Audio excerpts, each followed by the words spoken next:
Assalamu alaikum. A yau za mu yi muku bayani akan yadda za ka samu kuɗi a kafar sadarwa ta YouTube. YouTube kafar sadarwa ce wacce take da akalla mutum biliyan 2 masu amfani da ita a duk wata. Ashe kuwa kasuwa ce mai ɗimbin tarin al'umma. Bari mu duba waɗannan misalai.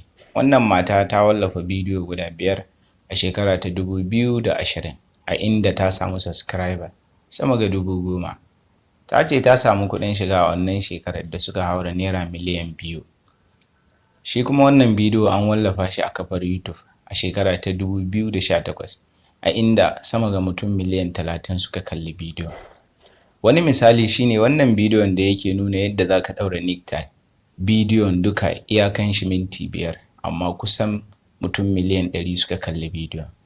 Duba da irin yadda matar ta farko ta samu naira miliyan 2 a bidiyon ta wanda mutum 300,000 kawai suka kalla, ka kwatanta shi da waɗannan. Nawa kake tunanin za su samu? Menene ake bukata kafin ka fara samun kuɗi a kafar YouTube? Dole ne ya kasance kana da YouTube channel mai subscribers 1,000 kuma akalla a kalli bidiyonka sau 4,000 a cikin watanni 12. Za ka iya samun kuɗi a YouTube ta hanyar YouTube Partner Program ko kuma YouTube Short Fund, wanda za mu yi bayanin su nan ba da jimawa ba. Abubuwan da ake bukata kafin ka shiga tsarin YouTube Partner Program su ne kamar haka. Na ɗaya, ka amince da tsarin cinikayya na YouTube. Na biyu, kana rayuwa a inda tsarin YouTube Partner Program yake available, wanda ƙasarmu ta Najeriya tana ciki. Na uku, kana da aƙalla mutum 4,000 waɗanda suka kalli bidiyonka a cikin watanni 12. Na biyar, ya kasance kana da account na tallace-tallace.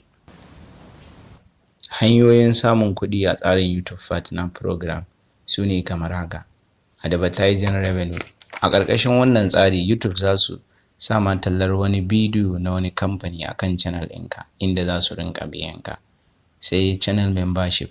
A wannan tsari za ka iya tallata hajar mabiyanka a inda za su rinƙa biyanka. Super chat and super sticker. A wannan tsari za ka iya highlighting ɗin message ɗinka na fans a comment section ɗinka. Na 4 shine match shelves. A cikin wannan tsari zai baka damar tallata hajarka kai tsaye zuwa ga mabiyanka. Sai YouTube Premium Revenue. Wannan zai baka damar samun kuɗi a yayin da waɗanda ke kan tsarin YouTube Premium suka kalli bidiyonka ko kuma suka yi ma subscribing a channel ɗinka. Duk da cewa na san yanzu kana da masaniya akan hanyoyin samun kuɗi a kafar sadarwa ta YouTube, kuma na san kana da tarin tambayoyi. Su ne kamar haka. A ina za ka fara? Ta ina za ka fara? A ina za ka fara? Ka mallaki Google account, sai ka shiga YouTube application.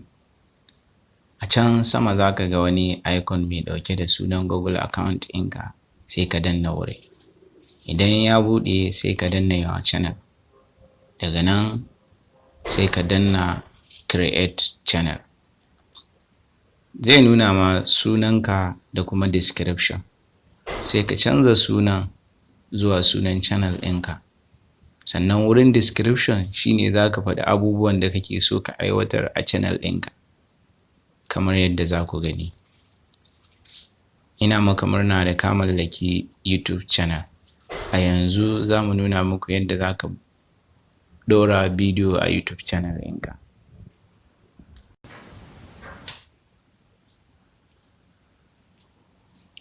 Da farko ka shiga YouTube application na wayarka ko kuma kwamfuta. A can sama za ka ga login details, sai ka danna login details ɗin. Daga nan sai ka danna account ɗinka,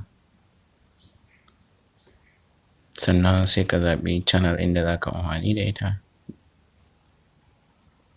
sai ka jira ya buɗe.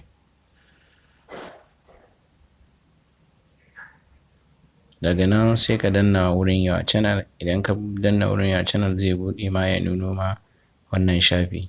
Daga nan ƙasa sai ka danna create.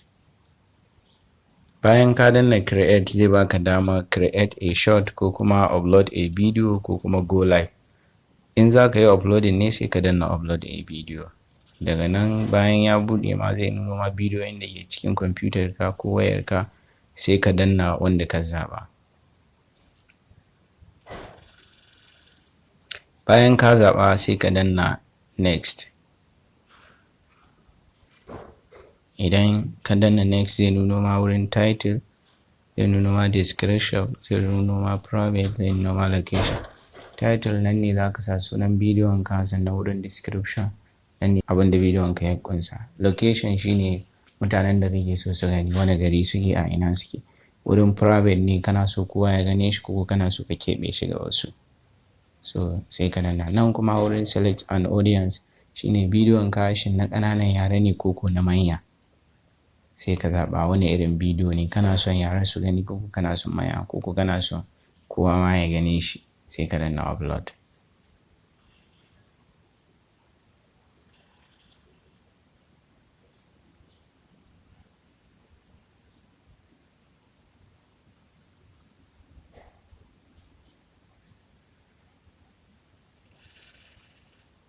Bayan ka danna upload zai nuno ma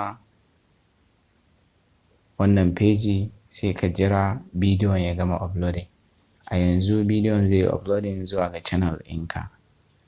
So sai ka ɗan ba shi lokaci har ya yi uploading.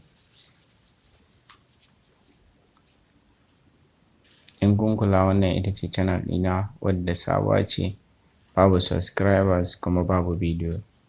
So za mu gani yadda bidiyo zai hau a kanta.